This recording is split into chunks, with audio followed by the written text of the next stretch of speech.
صح، مثل ما يقولون هنالك أشياء في هذه الحياة ما تقدرش تشتريها بالدراهم. خليني نكون صريح واقعي ومنطقي معك أكثر.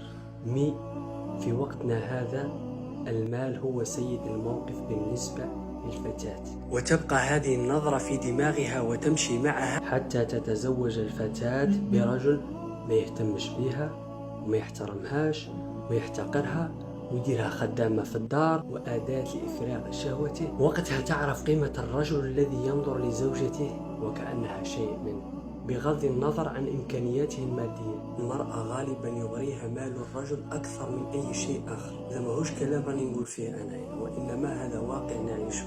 صراحة من حقها أنها تختار رجل يؤمن لها مستقبلها بعد ربي سبحانه، من حقها أنها تختار، ولكن مش من حقها أنها تكون مع إنسان إمكانياته المادية قليلة ومن بعد يجي إنسان إمكانياته كبيرة تفضل إنسان إمكانياته كبيرة على الإنسان إمكانياته قليلة. مش من حقها. والمرأة ما هيش راح تعرف قيمة الرجل لإمكانياته قليلة رغم حبه لها حتى تتزوج رجل يحتقرها ولا يحترمها.